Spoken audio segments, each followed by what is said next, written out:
I'm just curious, what's your reaction? I know you've been campaigning the last couple of weeks for Darius with these awards. Just kind of, what was your reaction to him winning SEC Player of the Year? Um, I thought well deserved, and getting the Player of the Year, Freshman of the Year in this league really difficult. It's only happened a few times in the history of the whole league, um, and hopefully giving him some time off. Um, because I thought he did pretty good against Texas. When I watched it, I thought his tempo was pretty good, but he's still got to step on the gas some, and hopefully, that ankle's feeling a little bit better. This may be like asking a parent to pick their favorite kid, but you've had a lot of good guards over the years. I'm curious, have you thought about maybe where Darius stacks up against those guys? No, not really. I mean, they're all different. Some are faster, some are bigger, some are stronger.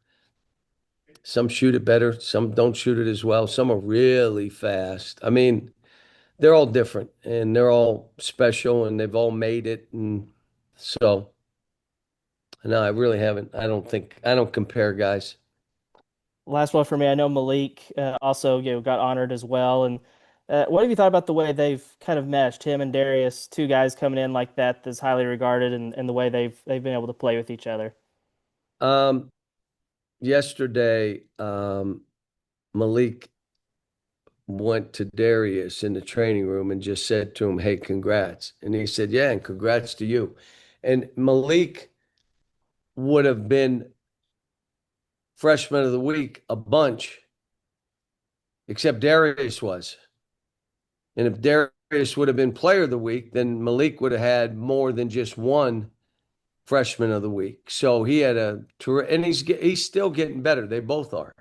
Um, Happy for Billy, um, being a defensive player, but him and TB, they have something to play for. They have something to prove, you know. But like I said, we're kind of locked into what's next, and this practice. Jackson.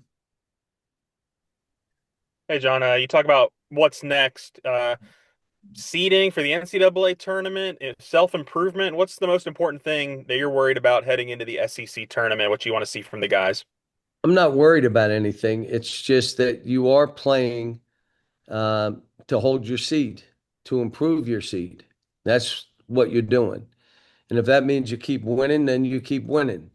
Um, but your whole thought, like last year, we had to win that first game to make sure we were in.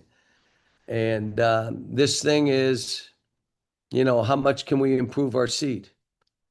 You know, um, but yeah, there's no worry. It's just that let's understand that we're playing for something even bigger than just this tournament. I think John Rothstein said today that Acuff will be back for the quarters. Is that confirmed? Would like to confirm that from you, and just how has he responded to the week to having some rest?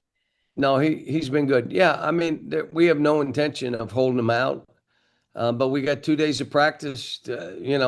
Something happens, something happens. But the whole plan was give him some time, let him be closer to 100%, and let's go. So he's practicing today. I'll probably, if stuff's a little bit too much body to body, I'll probably keep him out. But like I said, he wanted to play that last game. I mean, people that watched him on the bench could tell.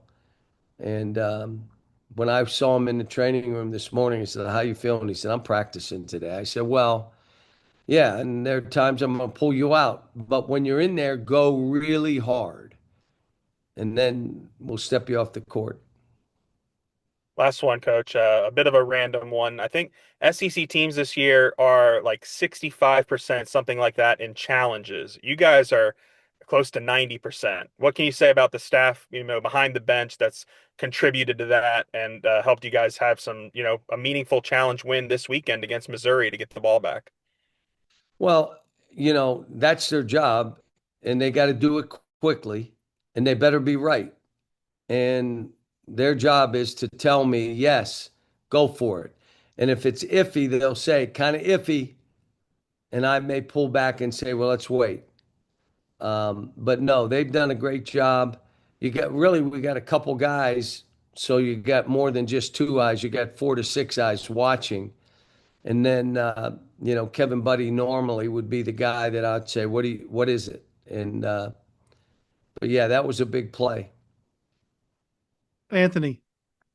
Yeah, going back to Darius, obviously you've known that he's going to be good for quite some time now, but at what stage this season or even in the preseason did it start to look like both freshman of the year and player of the year was going to be a possibility for him? And I guess just what I guess made that so clear. Well, my first thing I was disappointed is his name wasn't ever mentioned as, player of the year. Like, wait a minute, his numbers are good. What he learned to do is compete at a higher level, not just make a play, and then go back and let them make a play. His will to win was always there. He wanted to take the game winning baskets. When I sat him down and said, listen, you got to get Malik Thomas going, he got Malik Thomas going. When I sat him down with TB and said, look, you got to get TB some shots. We're going to do some things, but you got to get him the ball. And you notice he did. So there's not many guys that can really play the position of point guard yet score. There's just not many of them. And he can do both. Now, he got to defend better. If we're going to do something postseason, he's got to defend better. Play with a little more energy. It doesn't mean your mind's moving any faster. It just means your feet are. And so, but he's done everything we've asked. It would have been easy for him to, take off or shut it down. You got guys shutting it down. He's like, not doing that to my teammates. And I'll say it again. You guys all know that we're here before the last Missouri game, not the one we just played. I told him, I think you need to sit out this game. You just played 50 minutes against Alabama. And he stopped me. He said, Coach, I'm not sitting out. We just lost. We got to win that game. That was him. This last one, he did. I let him, I heard him, but he had no chance to overrule me on that one. And, our team came together. I told him, our team played with unbelievable energy. I said, why do you think that was? He says, I don't know. I said, maybe because you weren't in there. So, I'm still coaching him, telling him I'm not satisfied. You got more in the tank.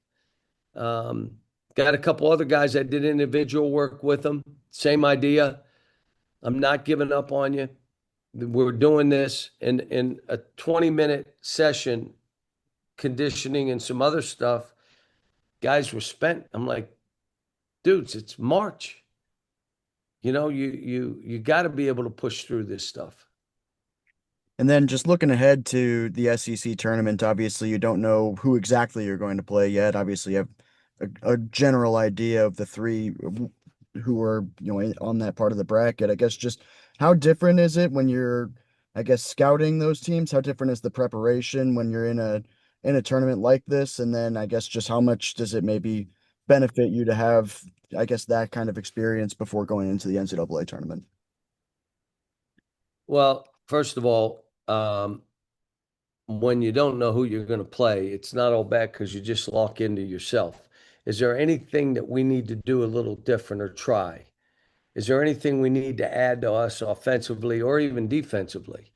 And so now we got 2 days to do it, today and tomorrow, and then maybe even Thursday, where we can touch on stuff. We'll have an idea of the two teams by Thursday, but we're not going to know till 11 o'clock on Thursday night who we're playing the next day at 8:30. And so, all three teams, are good. They're capable of beating us. When I watch tape, both teams could have beat us. We got South Carolina, but South Carolina got us by 50 last year. So they're all, and let me say this, Porter Moser, the job he's doing, they were 1-6. We were 1-6, if you remember, um, a year ago. To keep his team together, to keep them fighting. I think they finished 8-2 the rest of the way. Um, in the last 9 games or something like that. They were 8-2, and they played well. They won games, um, buried some people, won close games. And let me say this: I'm glad we're doing this so I can say it. All these administrations that are talking about changing coaches. Well, whatever you're going to invest to change the coach, why don't you invest it in NIL and let the guy go and see how he does? If they were under NIL less than the other people, give him more. And if he can't do it, then okay. But I laugh and say, but you're willing to change and spend more money and give the guy more money that comes in. Why don't you just give this guy you have who can really coach? And I'm not saying Porter, I'm saying everybody. This is a time of the year where we're just going to make a change because people are upset. Let me tell you, you want to make a change, then how about make the guy you have right now give him a better opportunity to win? And I say that for all coaches. It's changing the answer if you got a guy that can coach. And we got guys where the team struggled and came back and played well and are still playing well. And now, okay, they didn't have as much as the rest of our league. We'll give them more. If you're ready to make a change, you have it. So give them more and let them do it and see how they do. Connor. Yeah, Coach, I wanted to talk to you about Carter. Obviously, he underwent that meniscus surgery. How's his rehab process going, and do you expect him to return? We hadn't gotten an official update since the initial release that he'd had surgery. He is doing great. My guess is we would probably have to be in the Final Four for him to have any chance to play. So let's hope he has a chance to play. But that was not easy surgery. But he's working. He's in there every day. I look in, he's in the practices. He's just not, he's not ready to do anything right now. And then the last two games for Trevin Brazil, they've been pretty emotional. Obviously, his final game in Fayetteville, and then he plays Missouri, the team that he started his career with. Just two of his better performances on the season, too. Just with him being so important to what this team can be, how do you kind of harness that moving forward in the postseason from him?